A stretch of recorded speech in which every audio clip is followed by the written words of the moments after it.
मंशियात की लत को दुनिया ने अपनी तहवील में लिया है और अगर हम देखें तो दुनिया में कहीं 25.5 मिलियन लोग जो इस लत में मुब्तला हुए हैं। ये एक ऐसी बीमारी है जिसको डॉक्टर्स न्यूरोबायोलॉजिकल बीमारी कहते हैं और जो एक बार इसका आदी बन जाता है शायद उसको एक दिन गुजारना फिर मुश्किल बन जाता है। हमारे मुल्क में पंजाब के बाद इस वक्त जो जम्मू कश्मीर की यूटी है दूसरे नंबर पर इस लत में शुमार की जाती है। हालांकि अगर हम कश्मीर की बात करें तो कश्मीर में एक ताज़ा सर्वे के मुताबिक 70,000 से ज़्यादा लोग इस बीमारी में मुब्तला हुए हैं, जिनकी नौजवानों की ज़्यादा तादाद है। और एक सितम ज़रीफ़ी की बात है कि इसमें 4,000 से ज़्यादा लड़कियां और वो भी कॉलेज लड़कियां इसमें मुलवस हैं। आज हम बात करते हैं गांदरबल की। गांदरबल का जो ज़िला है ये 0 पॉइंट से होकर खिंबर तक और फिर यहाँ शेख जू से लेकर सफ़ापूरा तक एक बड़ा एरिया है। कहीं ना कहीं 3.5 लाख नफूस पर मुश्तमिल एक इलाका है। यहाँ भी इस नशे का जो है नशीली अद्वियात की बड़ी लत पड़ी थी 2002 में, लेकिन कुछ टाइम से इसमें काफ़ी सुधार हुआ है। यहाँ के लोगों की भी जिम्मेदारी थी, लेकिन यहाँ पुलिस ने इस लत को काफ़ी हद तक सुधारा है। आज हमारे साथ यहाँ बात करने के लिए एसएसपी गांदरबल निखिल बोरकर साहब हैं, आईपीएस हैं, और जब इन्होंने यहाँ चार्ज संभाला तो इन्होंने पहले ही कहा कि जो मेरा यहाँ चैलेंज होगा वो यहाँ नशीली अद्वियात की लत को इसको ख़त्म करना है, क्योंकि यहाँ के जो एलजी साहब हैं इन्होंने भी यहाँ जो है यूटी जो जम्मू कश्मीर नशा मुक्त बनाने की बात की है, तो इसमें पुलिस का ज़बरदस्त योगदान रहा है। आज हम बात करते हैं यहाँ के जो एसएसपी है निखिल बोरकर साहब से। आपको हमारे प्रोग्राम में खैर मकदम है। Thank you. 2002 में हमने देखा कि जो यहाँ रुझान बढ़ा था कि नशे की जो लत पड़ी थी, नशीली अद्वियात का जो कारोबार हो रहा था, तो हमने देखा बहुत हद तक इस पर काबू पाया गया है। तो क्या क्या कदम आपने उठाए हैं इसके लिए? देखिए, गांदरबल ज़िले में वैसे तो अगर ट्रेडिशनली देखा जाए यहाँ का जो यूथ है ये उतना मुलव्वस नहीं रहा है जितना कि बाकी वैली के बाकी जगहों में हम देखते हैं। तो उतना यहाँ पे यूथ का उतना इन्वॉल्वमेंट नहीं दिखता है, जो कि अच्छी बात है। लेकिन फिर भी कोशिश की जाती है, जो समाज के जो ऐसे एलिमेंट्स हैं जो कि अपने यूथ को बर्बाद करने के लिए तुले हुए हैं, कुछ छोटे अपने कुछ फ़ायदे के लिए, कुछ पैसा कमाने के लिए और बाकी अपने फ़ायदों के लिए, जो कि अपने यूथ को ख़राब करने की कोशिश में रहते हैं, जिसमें जो पेडलिंग में शामिल होते हैं और अपना लालच के चक्कर में सोसाइटी को बर्बाद करते हैं। इसमें सबसे बड़ा चैलेंज ये था कि हमने पेडलिंग को रोकना है। इसके लिए गांदरबल पुलिस की स्ट्रेटेजी रही थी कि हमने विक्टिम्स जो कि ये नशे के आदी हो चुके थे उनको आइडेंटिफाई किया और पेडलर्स उनको आइडेंटिफाई किया। इसमें जो नशा लेने वाले थे, जो कि काफ़ी टाइम से नशा ले रहे थे, नशा कर रहे थे, उनको हमने इस पूरे मुहिम में एक विक्टिम क्लासिफाई किया, विक्टिम के तौर पे उनको क्लासिफाई किया और बाकी जो हमारा जो कि पेडलिंग कर रहे थे उनको एक अलग कैटेगरी में रखा। 2021 में पूरे ज़िले में 21 एफआईआर दर्ज हुए थे इस एनडीपीएस के। उसको 2022 के एंड तक हमने बढ़ाया 38। पूरे साल भर में 38 एफआईआर लगे और इसमें काफ़ी पेडलर्स हमने पकड़े, जो ना कि सिर्फ गांदरबल के थे, जो बांडीपुरा के सुंबल इलाके के भी थे, जो कि हमारा डिस्ट्रिक्ट का बॉर्डर एरिया लगता है, उधर के भी थे, जो कि गांदरबल के इलाके में आकर के यूथ को अपने नशे का शिकार बनाते थे। उसके इन 2022 में जो हमने 38 एफआईआर दिए, उनमें हमने लगभग 53 लोगों को अरेस्ट किया और इसमें कई तरीके का हमने कॉन्ट्राबैंड सब्सटेंस हमने सीज़ किया। उसमें चरस, कुछ कैप्सूल्स, टैबलेट्स, कुछ सिरप्स, कोडीन के जैसे कुछ सिरप्स, भांग powder, brown sugar like substance, poppy straw, इस तरीके के कॉन्ट्राबैंड सब्सटेंस शामिल थे। गांदरबल पुलिस का ये रिकॉर्ड रहा ये इस साल में कि जितने हमने एफआईआर दर्ज किए थे 38, उन सभी को हमने पूरे साल भर में इन्वेस्टिगेट करके डिस्पोज ऑफ भी कर दिया। तो हमारा डिस्पोजल परसेंटेज इसमें 100% रहा इस साल। इसके अलावा हमने एनडीपीएस के जो पीएसए लगता है उसमें एक बंदा भी हमने पीएसए किया इसमें, और उससे सोसाइटी में काफ़ी अच्छा मैसेज गया कि अगर कोई यहाँ पे पेडलिंग करता है और वो अपने इससे बाज नहीं आता है तो उसको पीएसए होगा, जो कि लॉ में प्रोविज़न दिया गया है। तो इसको पब्लिक ने काफ़ी अप्रिशिएट भी किया। ये तो हो गया एक प्रिवेंटिव स्ट्रेटेजी पुलिस की, लेकिन ये सिर्फ पुलिस के ज़रिए ही ये ख़त्म नहीं हो पाएगा। ये एक सोशल क्राइम है, एक सोशल इशू है। तो इसके लिए जम्मू कश्मीर यूटी गवर्नमेंट की स्ट्रेटेजी भी रही है, जिसके अंडर एनकॉर्ड जो हमारी एक मीटिंग होती है उसमें सारे डिपार्टमेंट, इसमें पुलिस और सिविल एडमिनिस्ट्रेशन जॉइंटली पार्टिसिपेट करते हैं और जॉइंटली इस पे डिसीजन लेते हैं कि पूरे गांदरबल ज़िले से हम कैसे ड्रग्स का सफाया कर सकें। तो इसमें सबसे पहले इसमें जो कि पुलिस की तरफ से वो प्रिवेंटिव एक्शन, जिसमें हम पेडलर्स को अरेस्ट करते हैं, गिरफ्तार करते हैं, फिर उनको इन्वेस्टिगेट करते हैं, उसको प्रॉपर मेरिट के बेसिस पे उसका चालान करते हैं केस का।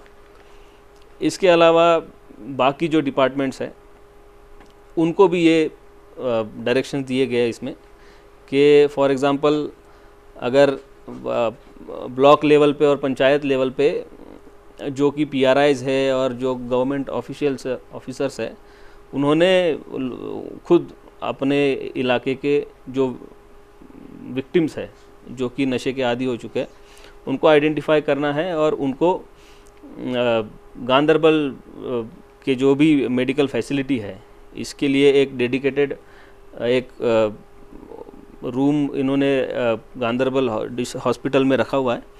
तो वो जब आइडेंटिफाई करके उसको डॉक्टर के हवाले कर देंगे और फिर डॉक्टर इनका प्रॉपर इलाज करेगा और रिहैबिलिटेशन की प्रोसेस में और इनको इन्वॉल्व करेगा।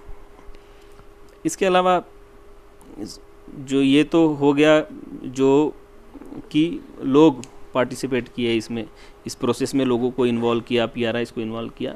इसके अलावा कई सारी अवेयरनेस कैंपेन्स भी हुई है अभी एक साल में। जो नशा मुक्त का जो अभियान है जो जे.एंड.के यूटी गवर्नमेंट के अंडर हर एक ज़िले में ये चल रहा है। तो इसमें स्कूल्स, कॉलेजेस, यूनिवर्सिटीज़ सभी को शामिल करके हर एक स्कूल या एजुकेशन इंस्टीट्यूट में इसको कैंपेन किया गया, नशे के बारे में लोगों को अवेयर करवाया गया। तो इससे एक अच्छा मैसेज गया गांदरबल के लोगों में कि किस तरीके से, और सिर्फ मैसेज ही नहीं, इसमें एक स्ट्रेटेजी भी बताई गई कि किस तरीके से ड्रग्स को हम यहाँ पे ज़िले में अपने ख़त्म कर सकते हैं। फिर और एक कदम जो उठाया गया इसमें, जो कि रेवेन्यू डिपार्टमेंट, एक्साइज डिपार्टमेंट और पुलिस, ये जो जॉइंटली जो कि जो भंग या पॉपी का ये जो कल्टीवेशन होता है, एक तो प्राइवेट प्रॉपर्टी पे होता है, उसको हम एफआईआर लगा देते हैं। जो नेचुरली ग्रो करता है इस वेदर में, तो जो नेचुरली ग्रो करता है उसको जॉइंट टीम्स बनती है पुलिस की, रेवेन्यू डिपार्टमेंट की, और इसको डिस्ट्रॉय किया जाता है। तो इसमें भी काफ़ी हमने ड्राइव चलाई थी पूरे साल भर में। तो जो कि नेचुरली ग्रो करता है वो काफ़ी सारा एरिया है, जिसमें सफ़ापुरा था, गांदरबल, खीर भवानी का एरिया था। तो हर एक पुलिस स्टेशन के एरिया में हमने कुछ कुछ गांव का मैं नाम बताना चाहूँगा, जिसमें कि मीराबाद सफ़ापुरा का एरिया है, छान मोहल्ला सफ़ापुरा का है, बोनजिला, फिर लासन, बारसू, अरहामा, पीरपुरा, इन सारे एरियाज़ में जितने भी वाइल्ड बंग ग्रो होती थी उसको हमने डिस्ट्रॉय किया। तो ये सिर्फ जो कि स्ट्रेटेजी रही थी, सिर्फ इसमें ना ही सिर्फ पुलिस का इन्वॉल्वमेंट नहीं, इसमें हमने लोगों को भी शामिल किया, सिविल एडमिनिस्ट्रेशन ने भी अच्छा रोल निभाया, और ड्रग्स की जो ये प्रॉब्लम है उसको जड़ से दूर करने के लिए इसमें ये प्रयास किए गए। जहां हमने देखा कि कुछ अप्रिशिएबल स्टेप्स जो 2022 में आपने उठाए हैं, क्या इसमें आपने मुख्तलिफ जो आपके पुलिस स्टेशन हैं या पुलिस चौकियां हैं वहां थाना दिवस का या लोगों को इकट्ठा करके, जैसे कि मस्जिदों के इमाम होते हैं या कोई प्रोमिनेंट सिटीज़न होता है, उनको ला के उन्हें कन्विंस किया है? क्योंकि सबसे जो बड़ी बात है, हम देखते हैं कि नशीली अद्वियात का जो इस्तेमाल करता है हमें उसे नफरत नहीं करनी चाहिए। और क्या इसका प्रयास हुआ है कि यहाँ एक ड्रग डी एक्शन सेंटर भी कायम किया जाए? ये जो अभी आपने बात कही, ये पॉइंट मेरे से छूट गया था। तो ये जो हमारी मीटिंग होती थी, जॉइंट मीटिंग, इसी में हमने डिसाइड किया था कि जो रिलीजियस फिगर्स है हमारे डिस्ट्रिक्ट के, उनका लोगों पे काफ़ी असर और उनके बातों का काफ़ी प्रभाव और असर होता है। तो इनके तरफ से हमने बोला था कि आप जी अपने मस्जिद में और बाकी जगह जो भी रिलीजियस ये इस्टेब्लिशमेंट्स है, वहाँ पे खुद इमाम और मौलवी खुद लोगों को अपने फ्राइडे सरमन में बताएंगे कि ये चीज़ गलत है, लोगों को बताएंगे कि ड्रग्स से कैसे निजात पाई जाए और ड्रग्स को कैसे हमने दूर करना है। तो ये भी बहुत अच्छा स्टेप था। ये अभी भी हर जुम्मे के दिन ये चलता है, हर मस्जिद में चलता है, हर मौलवी, हर इमाम हमको इसमें कोऑपरेट और सपोर्ट करता है, और वो लोगों को बताते हैं इसके बारे में कि ये चीज़ें गलत है। जो कि आपने बताया, ये विक्टिम और जो कि पेडलर, इनको आइडेंटिफाई और इनको सेग्रीगेट, इनको क्लासीफाई करने के लिए, तो इसमें काफ़ी हमको हेल्प हुआ, जिससे कि जो एक टैबू होता है, एक स्टिग्मा लग जाता है कि ये जी नशे का आदी है, वो हमने इसमें दूर करने की कोशिश की और उसको एक मेन स्ट्रीम का हिस्सा बनाने का प्रयास किया। हालांकि यहाँ पे as such established drug de addiction centre नहीं है, लेकिन यहाँ पे एक डेडिकेटेड डिस्ट्रिक्ट हॉस्पिटल में एक डेडिकेटेड रूम बनाया गया, जिससे कि जो भी ड्रग्स का एडिक्ट है वो उसको सोसाइटी, उसके वो उस एरिया के जो मोहल्ला कमेटी हो या वहाँ का कोई एमिनेंट पर्सनैलिटी हो, उसके यूथ के घर वाले हो, वो खुद ही उसको लेके आएंगे, उसको पुलिस भी उसमें हेल्प करेगी, उसको लेके आएंगे, हॉस्पिटल में लेके आएंगे, उसका इलाज होगा प्रॉपर, उसका मेडिकेशन चलेगा, और उसको क्या क्या चीज़ों की ज़रूरत पड़ेगी, या उसको अगर श्रीनगर शिफ्ट करना है या श्रीनगर में इलाज करवाना है, तो वो भी चीज़ें डिस्ट्रिक्ट हॉस्पिटल के तरफ से देखी जाएगी। तो इसमें सारी एजेंसी, सारे डिपार्टमेंट्स इसमें साथ में काम कर रहे हैं। यहाँ के लोग ठीक है तो यहाँ की पुलिस भी ठीक है। तो पुलिस, यहाँ डिस्ट्रिक्ट पुलिस के सरबराह होने के नाते कोई आप नौजवानों से या उनके वालिदैन से कोई मैसेज देना चाहते हैं? मैसेज यही है कि ये जिस तरीके से हम देखते हैं, ये सिर्फ कोई लीगल इशू या ऐसा क्राइम नहीं है, ये एक सोशल इशू है और इसको उसी तरीके से देखा जाए। पेरेंट्स को आगे आना चाहिए, पेरेंट्स को अपने बच्चों के ऊपर नज़र रखनी चाहिए, अपने जो यंग, जो कि 12-15 साल के ऊपर के बच्चे हैं, टीनेजर्स है, उनको बार बार ये समझाना है, सिर्फ पेरेंट्स से नहीं तो स्कूल्स में भी समझाना है कि इसके असर, इसका जो असर है आगे चल के उनकी ज़िंदगी में कितना बुरा असर पड़ता है, इन चीज़ों का उनको बार बार याद दिलाना चाहिए। और पेरेंट्स का मेरे ख्याल से इसमें बहुत बड़ा रोल है। तो उनको प्रोएक्टिवली एक ड्रग्स को ख़त्म कैसे करें, इसके एक पेरेंटिंग उसकी एक अलग तरीके से करना चाहिए और बाकी पुलिस की कार्रवाई हमारी चलती रहेगी। कोई भी यहाँ पे अगर पेडलिंग करेगा तो उसको हम अपने NDPS एक्ट में उसको बुक करेंगे और कुछ प्रिवेंटिव डिटेंशंस भी करेंगे और कुछ PSAs भी करेंगे। तो पुलिस की कार्रवाई चलती रहेगी। इसमें हम लोगों को यही चाहते हैं कि लोग आगे आए, हमको बताए कि अपने मोहल्ले में, आपके मोहल्ले में, आपके गांव में कौन ऐसा बंदा है जो कि ये काम करता है और वो आगे आकर के उनका नाम दे, ताकि हम भी गांदरबल को एक ड्रग फ्री डिस्ट्रिक्ट बनाने में हेल्प करें। जहां 2022 में बहुत सारे FIRs गांदरबल में लॉन्च हुए हैं और बहुत सारे जो ड्रग पेडलर्स हैं इन्हें गिरफ्तार किया गया है, वहां गांदरबल पुलिस ने इस अज़म को फिर दोहराया कि यहां से जो ड्रग है, ड्रग जो नशीली अद्वियात की यहाँ लत पड़ी है, इसको पूरी तरह से इसका कलाकमा किया जाएगा। ये थे SSP गांदरबल दिकर बोरकर IPS जो रेडियो कश्मीर